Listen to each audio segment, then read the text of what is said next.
మోసం చేసిన లవర్ ఆత్మగా తిరిగి వచ్చింది. ఎపిసోడ్ 1 చివరి మెసేజ్.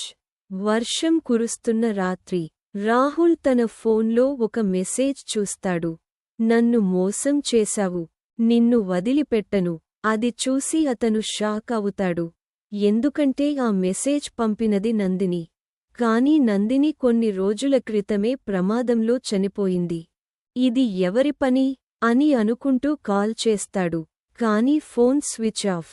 ఆ రాత్రి నిద్రపోవడానికి ప్రయత్నిస్తాడు. అర్ధరాత్రి కిటికీ దగ్గరనుంచి ఎవరో ఏడుస్తున్న శబ్దం వినిపిస్తుంది. భయంతో బయటకు చూసినా ఎవరూ కనిపించరు. మళ్ళీ మంచం మీద పడుకున్న వెంటనే ఫోన్ మోగుతుంది. స్క్రీన్పై పేరు కనిపిస్తుంది. నందిని కాలింగ్. భయంతో వణుకుతున్న చేతులతో కాల్ లిఫ్ట్ చేస్తాడు. అవతల నుంచి నెమ్మదిగా ఒకే మాట వినిపిస్తుంది. రాహుల్, నేను వచ్చాను. ఆ మాటతో గదిలోని లైట్లు ఒక్కసారిగా ఆరిపోతాయి. కొనసాగుతుంది. మోసం చేసిన లవర్ ఆత్మగా తిరిగి వచ్చింది. ఎపిసోడ్ 2 కనిపించని నీడ. రాహుల్ గదిలో లైట్లు ఒక్కసారిగా ఆరిపోతాయి. అతని గుండె వేగంగా కొట్టుకుంటుంది. మొబైల్ టార్చ్ ఆన్ చేసి గది మొత్తం చూస్తాడు. ఎవరూ కనిపించరు. అంతలో అద్దం మీద ఎర్రటి అక్షరాలతో ఒక వాక్యం కనిపిస్తుంది. నిజం నుంచి ఎప్పటికీ తప్పించుకోలేవు. భయంతో అద్దం దగ్గరకు వెళ్ళగానే ఆ అక్షరాలు ఒక్కసారిగా మాయమవుతాయి. మరుసటి రోజు తన స్నేహితుడు అజయ్కు జరిగిన విషయానికి చెబుతాడు. అజయ్ మొదట నమ్మడు. కాని రాహుల్ ఫోన్లో నందిని నుంచి వచ్చిన కొత్త మెసేజ్ చూసి షాక్ అవుతాడు. ఆ మెసేజ్లో ఒక్కటే ఉంటుంది. ఈ రాత్రి పాత సరస్సు దగ్గరకు రా. భయపడుతున్నప్పటికీ నిజం తెలుసుకోవాలని రాహుల్, అజయ్ ఇద్దరూ రాత్రి సరస్సు దగ్గరకు వెళ్తారు. అక్కడ తెల్లటి దుస్తులు వేసుకున్న ఒక అమ్మాయి వెనుక తిరిగి నిలబడి ఉంటుంది. రాహుల్ నెమ్మదిగా దగ్గరికి వెళ్ళి, నందిని అని పిలుస్తాడు. ఆమె నెమ్మదిగా వెనక్కి తిరుగుతుంది. ఆమె ముఖం చూసిన వెంటనే ఇద్దరూ భయంతో కేకలు వేస్తారు. కొనసాగుతుంది.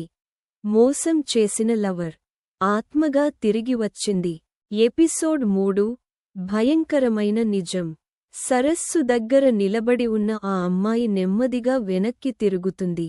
అది నిజంగానే నందిని. కాని ఆమె ముఖం తెల్లగా మారిపోయి కళ్లలో విచిత్రమైన వెలుగు కనిపిస్తుంది. రాహుల్ భయంతో వెనక్కి అడుగు వేస్తాడు. రాహుల్, నందిని, నువ్వు ఎలా? నందిని చిరునవ్వు నవ్వుతూ చెబుతుంది. నేను చనిపోయాను. కాని నా కథ ఇంకా ముగియలేదు. అంతేకాదు. ఆమె ఒక్కసారిగా మాయమై రాహుల్ వెనుక ప్రత్యక్షమవుతుంది. అజయ్ భయంతో అక్కడినుంచి పరుగెత్తుతాడు. కాని ఎంత పరుగెత్తినా మళ్ళీ అదే సరస్సు దగ్గరకే వచ్చేస్తాడు. బయటకు వెళ్లే దారి కనిపించదు. నందిని ఆత్మ రాహుల్ వైపు చూసి నెమ్మదిగా చెబుతుంది. యాస్టరిస్క్ నన్ను మోసం చేసిన లవర్ ఆత్మగా తిరిగి వచ్చింది. ఎపిసోడ్ 4 నిజం బయటపడింది. రాహుల్ భయంతో వెనక్కి పడిపోతాడు. కాని అతను చూసింది భయంకరమైన దెయ్యం కాదు. నందినిలా కనిపిస్తున్న ఒక యువతి. నేను నందిని కాదు అని ఆమె చెబుతుంది. నా పేరు మేఘన. కాని నందిని ఆత్మ నన్ను నీ దగ్గరకు పంపించింది. రాహుల్ ఆశ్చర్యంతో, ఆమెకు ఏమి కావాలి అని అడుగుతాడు. మేఘన గంభీరంగా సమాధానం చెబుతుంది. నువ్వు ఆమెను మోసం చేసిన రోజు జరిగిన నిజం అందరికీ తెలియాలి. అది బయటపడే వరకు ఆమె ఆత్మకు శాంతి లేదు. అంతలో సరస్సు వైపు నుంచి చల్లటి గాలి బలంగా వీచుతుంది. నీటి మీద తెల్లటి నీడ కనిపిస్తుంది. ఆ నీడ నెమ్మదిగా రాహుల్ వైపు వచ్చి ఒక మాట చెబుతుంది. నిజం చెప్పు, లేకపోతే నీ రహస్యాలన్నీ ప్రపంచానికి తెలుస్తాయి. ఆ మాటలతో సరస్సు నీరు ఒక్కసారిగా అలలతో ఉప్పొంగుతుంది. రాహుల్ ముఖం భయంతో తెల్లబడిపోతుంది. కొనసాగుతుంది. మోసం చేసిన లవర్ ఆత్మగా తిరిగి వచ్చింది. ఎపిసోడ్ 5 శాపగ్రస్త వీడియో. సరస్సు దగ్గర జరిగిన సంఘటన తర్వాత రాహుల్ పూర్తిగా భయపడిపోతాడు.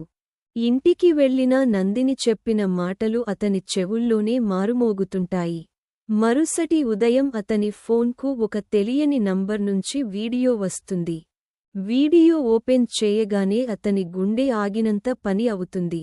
అది నందిని చనిపోయే ముందు రికార్డ్ చేసిన వీడియో. ఆ వీడియోలో నందిని కన్నీళ్లతో చెబుతుంది, గ్రేటర్ దేన్ రాహుల్, నువ్వు నన్ను మోసం చేశావు. కానీ నేను నిన్ను ద్వేషించడం లేదు. ఒకరోజు అయినా నిజం చెప్పు, అప్పుడు నా ఆత్మకు శాంతి లభిస్తుంది. వీడియో ముగిసిన వెంటనే ఫోన్ స్క్రీన్ ఒక్కసారిగా నల్లగా మారిపోతుంది. అందులో ఒక వాక్యం మాత్రమే కనిపిస్తుంది. ఈ రాత్రి 12 గంటలకు పాత భవనానికి రా.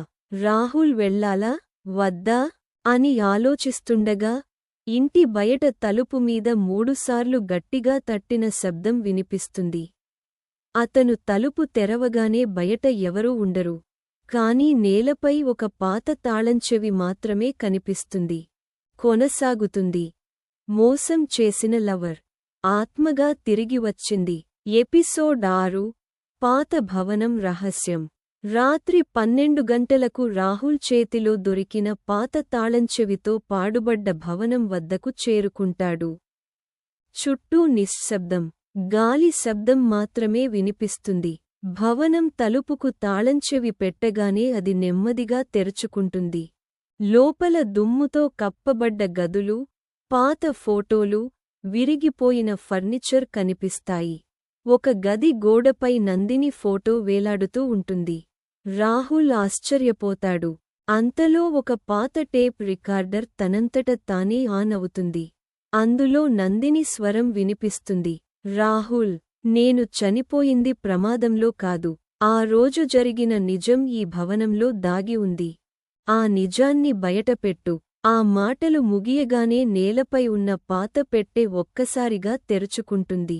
అందులో ఒక డైరీ, ఒక పెన్డ్రైవ్, ఇంకా రక్తపు మరకలున్న ఒక స్కార్ఫ్ కనిపిస్తాయి. రాహుల్ డైరీని తెరవబోతుండగా వెనుక నుంచి ఎవరో అతని భుజంపై చేయి వేస్తారు.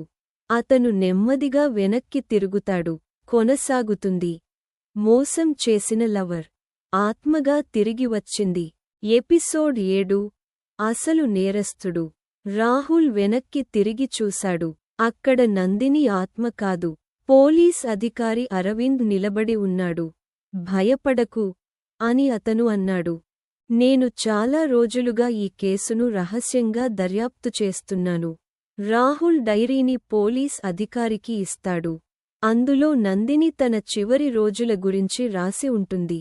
ఆమెను కేవలం ప్రేమలో మోసం చేయలేదు, ఎవరో బెదిరిస్తున్నారని కూడా రాసి ఉంది. అంతలో పెన్డ్రైవ్ను ల్యాప్టాప్లో ఓపెన్ చేస్తారు. వీడియోలో ఒక నల్ల కారు, 2 గుర్తు తెలియని వ్యక్తులు నందినితో వాగ్వాదం చేస్తున్న దృశ్యాలు కనిపిస్తాయి. అప్పుడే రాహుల్కు షాకింగ్ నిజం తెలుస్తుంది. నందిని మరణం కేవలం ప్రమాదం కాదు, అది ముందే ప్లాన్ చేసిన హత్య.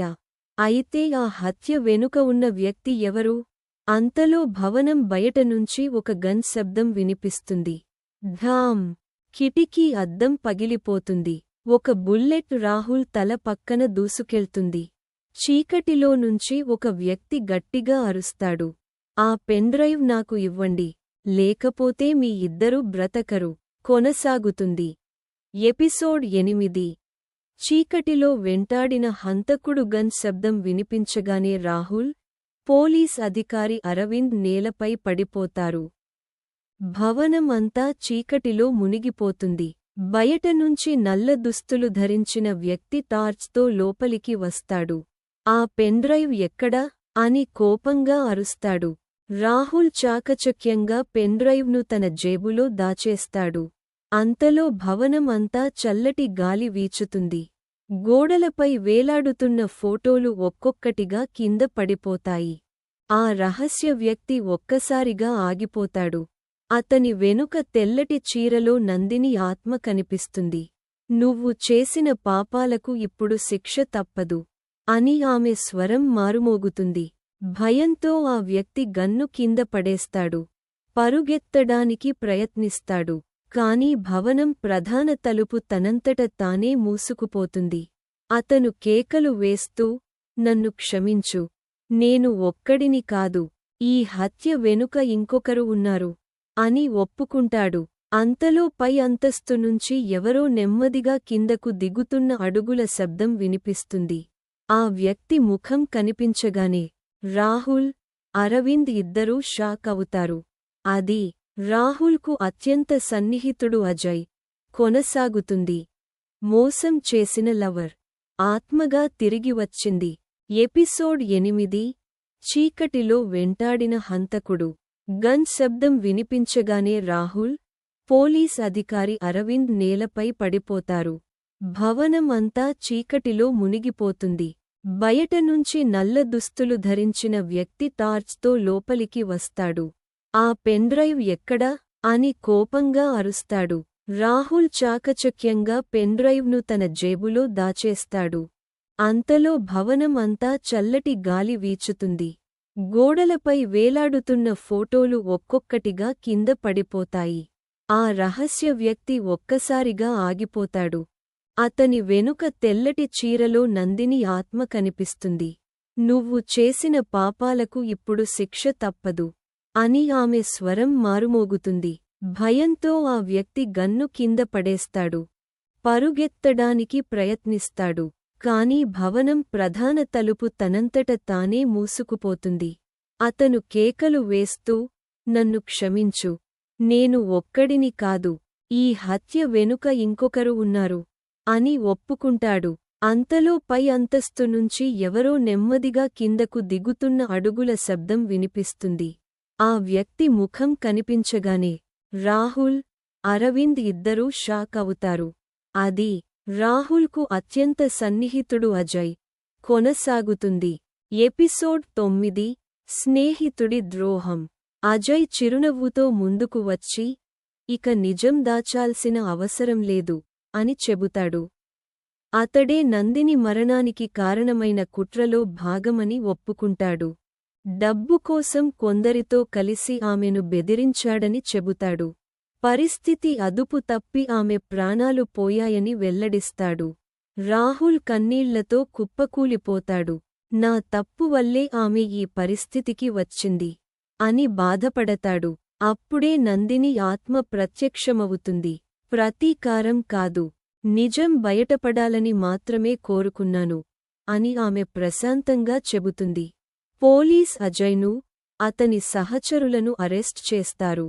ఉదయం సూర్యోదయం అవుతుండగా నందిని ఆత్మ చిరునవ్వుతో రాహుల్ వైపు చూసి, యాస్టరిస్క్ మోసం చేసిన లవర్ ఆత్మగా తిరిగి వచ్చింది. ఎపిసోడ్ 10 విముక్తి సీజన్ ముగింపు. ఉదయం మొదటి సూర్యకిరణాలు పడుతుండగా నందిని ఆత్మ రాహుల్ వైపు ప్రశాంతంగా చూస్తుంది. నందిని, రాహుల్, నువ్వు చేసిన తప్పు పెద్దదే, కాని చివరికి నిజాన్ని బయటకు తీసుకొచ్చావు. ఇక నాకు శాంతి లభించింది. రాహుల్ కన్నీళ్లతో చేతులు జోడించి క్షమాపణ కోరుతాడు. నందిని, నన్ను క్షమించు. నా జీవితమంతా నీ జ్ఞాపకంతో మంచి పనులు చేస్తాను. నందిని చిరునవ్వు నవ్వుతుంది. ఆమె చుట్టూ తెల్లటి కాంతి వ్యాపిస్తుంది. ప్రేమలో మోసం చేయొద్దు. నిజమైన ప్రేమ ఎప్పుడూ నమ్మకంపై నిలబడుతుంది. ఆ మాటలతో ఆమె ఆత్మ నెమ్మదిగా ఆకాశంలో కలిసిపోతుంది. కొన్ని రోజుల తర్వాత రాహుల్ నందిని పేరుతో ఒక సేవా ట్రస్ట్ ప్రారంభిస్తాడు. ప్రేమలో మోసపోయిన వారికి మానసిక సహాయం అందించే కార్యక్రమాలు నిర్వహిస్తాడు. అయితే కథ పూర్తిగా ముగిసినట్టే అనిపించిన సమయంలో రాహుల్ ఫోన్కు మరో తెలియని నంబర్ నుంచి ఒక మెసేజ్ వస్తుంది. నిజం అంతా ఇంకా బయటకు రాలేదు. రాహుల్ ఆశ్చర్యంగా స్క్రీన్ వైపు చూస్తాడు. కెమెరా నెమ్మదిగా చీకటిలోకి ఫేడ్ అవుతుంది. సీజన్ 2లో కొనసాగుతుంది.